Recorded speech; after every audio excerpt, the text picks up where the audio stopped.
জানাবো এখনকার বিশেষ বিশেষ সংবাদ আর প্রতিদিনের বাছাই করা খবরগুলো পেতে চ্যানেলটি সাবস্ক্রাইব করুন। শুরুতেই হেডলাইন্স। কলকাতা হাইকোর্টে শিক্ষা সংক্রান্ত সব মামলা বিচারপতি অভিজিৎ গঙ্গোপাধ্যায়ের এজলাস থেকে সরানো হয়েছে। এখন থেকে এই সব মামলা শুনবেন বিচারপতি রাজশেখর মান্থা।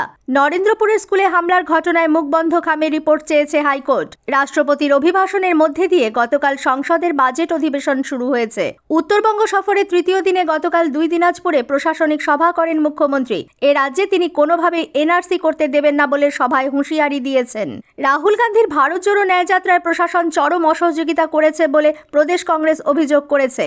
জাতির জনক মহাত্মা গান্ধীর ৭৭তম তিরোধান দিবসে সমগ্র জাতি গতকাল কৃতজ্ঞ চিত্তে তাঁর স্মৃতি তর্পণ করেছে। শিক্ষা সংক্রান্ত সব মামলা কলকাতা হাইকোর্টের বিচারপতি অভিজিৎ গঙ্গোপাধ্যায়ের এজলাস থেকে সরানো হয়েছে। তার বদলে এখন থেকে শিক্ষা সংক্রান্ত সব মামলা শুনবেন বিচারপতি রাজশেখর মান্থা। প্রধান বিচারপতি টি.এস. শিবজ্ঞানম গতকাল এই সংক্রান্ত এক নির্দেশিকা জারি করেছেন। বিচারপতি গঙ্গোপাধ্যায় শ্রম এবং শিল্প আইন সংক্রান্ত মামলাগুলি শুনবেন বলে জানানো হয়েছে। বিচার্য বিষয় কেন রদবদল করা হলো তার নির্দেশিকা জানানো হয়নি। অন্যদিকে বিচারপতিদের সংঘাতে তাঁদের ভুগতে হচ্ছে বলে অভিযোগ তুলে গতকাল হাইকোর্টের সামনে বিক্ষোভ দেখান চাকরি প্রার্থীদের একাংশ। বেশ কিছুক্ষণ বিক্ষোভ চলার পর পুলিশ পরিস্থিতি নিয়ন্ত্রণে আনে এবং বিক্ষোভকারীদের সরিয়ে দেয়। নরেন্দ্রপুরে স্কুলে হামলার ঘটনায় মুখবন্ধ খামের রিপোর্ট চাইল কলকাতা হাইকোর্ট। গতকাল শিক্ষা দপ্তরের অ্যাসিস্ট্যান্ট ডিরেক্টর ও ডেপুটি ডিরেক্টরকে আদালতে হাজিরা দিতে বলেছিলেন বিচারপতি বিশ্বজিৎ বসু। পরিস্থিতির পর্যালোচনা করে আগে ত্রুটি সংশোধন করে স্কুলের বর্তমান পরিস্থিতি নিয়ে তারা রিপোর্ট দিতে চান বলে আদালতে আর্জি জানান। তা মঞ্জুর করেছেন বিচারপতি। স্কুল শিক্ষা দপ্তরের যুগ্ম অধিকর্তা এবং জেলা স্কুল পরিদর্শককেও এই মামলায় যুক্ত করা হয়েছে। আদালতে বারুইপুরে পুলিশ সুপার জানান, স্পেশাল অপারেশন গ্রুপের সরাসরি নিয়ন্ত্রণে তদন্ত চলছে। আরও 2 জনকে গ্রেফতার করা হয়েছে। উল্লেখ্য, গত রাতের মধ্যে এফআইআরে নাম থাকা সবাইকে গ্রেফতার করার জন্য বিচারপতি বসু নির্দেশ দিলেও তা না হওয়ায় বারুইপুরে পুলিশ সুপার এবং নরেন্দ্রপুর থানার আইসিকে গতকাল তলব করেন তিনি। এদিকে গত শনিবারের ঘটনায় এ পর্যন্ত যে 4 জনকে গ্রেফতার করা হয়েছে তাদের কারোরই নাম এফআইআরে নেই বলে অভিযোগ। ওই হামলার পর গত 2 দিন স্কুলে পড়ুয়াদের উপস্থিতি ছিল খুবই কম। অভিযুক্তদের দ্রুত গ্রেফতারের দাবিতে গতকাল সোনারপুরে বিজেপির শিক্ষক সংগঠনের পক্ষ থেকে প্রতিবাদ মিছিল বের করা হয়। কলকাতা হাইকোর্টের 2 বিচারপতির বেনজির সংঘাত প্রসঙ্গে হাইকোর্টের প্রধান বিচারপতি টি.এস. শিবজ্ঞানম বলেছেন, এই ঘটনায় তিনি লজ্জিত। দ্রুত সমস্যা সমাধানের চেষ্টা চলছে। গতকাল দুপুরে এজলাস ছেড়ে উঠে যাওয়ার আগে প্রধান বিচারপতি বলেন, এই পরিস্থিতির জন্য তিনি দুঃখিত এবং লজ্জিত। আইনের এই মন্দির থেকে এটা আশা করা যায় না। দেশের এক ঐতিহ্যশালী আদালত হল কলকাতা হাইকোর্ট। অপ্রীতিকর এই পরিস্থিতি অনেক সাধারণ মানুষের উপর প্রভাব ফেলছে। সমস্যার সমাধান করার সব রকম চেষ্টা করছেন তারা। পরিস্থিতি স্বাভাবিক হোক, এটাই তার কাম্য। উল্লেখ্য, মেডিকেল কলেজে ভর্তিতে দুর্নীতি সিবিআই তদন্তের নির্দেশ ডিভিশন বেঞ্চে খারিজ করা নিয়ে বিচারপতি অভিজিৎ গঙ্গোপাধ্যায় ও বিচারপতি সৌমেন সেনের মধ্যে নজিরবিহীন সংঘাতের জেরে সুপ্রিম কোর্ট মেডিকেলে ভর্তি সংক্রান্ত মামলা হাইকোর্ট থেকে সরিয়ে নিজের হাতে নিয়েছে। এদিকে বিচারপতি সৌমেন সেন উচ্চ প্রাথমিকের একটি মামলা থেকে গতকাল সরে দাঁড়িয়েছেন।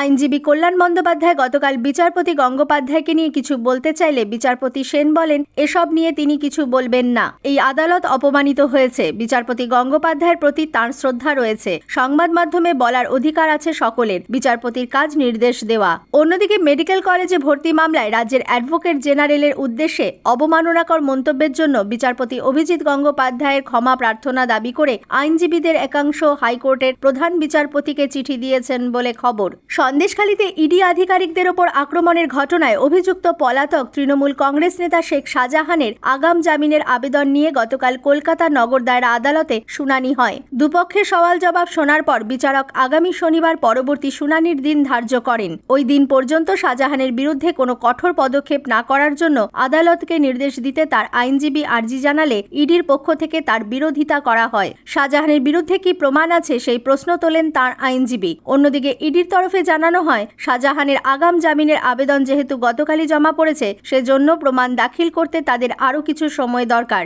শাহজাহানের অধরা থাকা নিয়ে গতকাল ব্যারাকপুর গান্ধীঘাটে রাজ্যপালকে প্রশ্ন করা হলে তিনি বলেন, পুলিশ প্রশাসন যদি ব্যবস্থা না নেয় তাহলে তিনি পদক্ষেপ করবেন।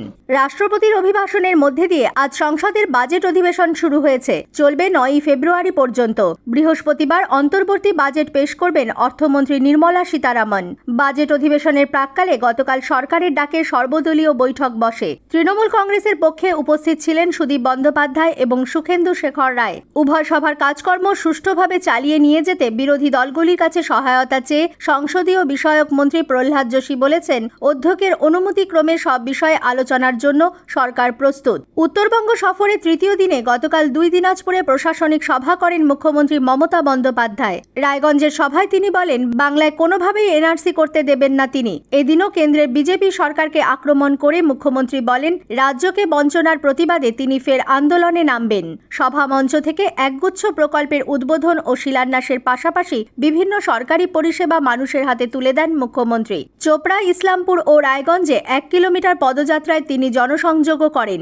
রাস্তার দুধারে বহু মানুষ তাঁকে দেখতে জড়ো হয়েছিলেন। দক্ষিণ দিনাজপুরের বালুরঘাটেও মুখ্যমন্ত্রী প্রশাসনিক সভামঞ্চ থেকে 200 কোটি টাকার প্রকল্পের উদ্বোধন ও শিলান্যাস করেন। মালদা ও মুর্শিদাবাদে কংগ্রেস নেতা রাহুল গান্ধীর ভারত জোড়ো ন্যায়যাত্রায় প্রশাসন চরম অসহযোগিতা করেছে বলে প্রদেশ কংগ্রেস সভাপতি অধীর রঞ্জন চৌধুরী অভিযোগ করেছেন। গতকাল বহরমপুরে সাংবাদিকদের তিনি বলেন, বিজেপি শাসিত অসমে এ ধরনের বাধা অস্বাভাবিক নয়, কিন্তু পশ্চিমবঙ্গে এটা তারা আশা করেননি। মালদায় আজ রাহুল গান্ধীর ন্যায়যাত্রা কর্মসূচির বিশদ জানিয়েছেন জেলা কংগ্রেসের সহ সভাপতি ঈশা খান চৌধুরী। গতকাল সাংবাদিকদের তিনি জানান, হরিশ্চন্দ্রপুর থেকে শুরু হয়ে রতুয়া, ইংরেজবাজার ও কালিয়াচকের মতো একাধিক ব্লকে যাবে ন্যায়যাত্রা। ভালুকার গেস্ট হাউসে রাহুলের মধ্যাহ্ন ভোজনের অনুমতি না মেলায় তীব্র ক্ষোভ প্রকাশ করেন ঈশা। তাঁর অভিযোগ, প্রথম থেকেই অসহযোগিতা করে চলেছে প্রশাসন। বাংলায় রাহুলের ন্যায়যাত্রায় মানুষের ঢল দেখে ভয় পেয়েছে রাজ্যের শাসক দল।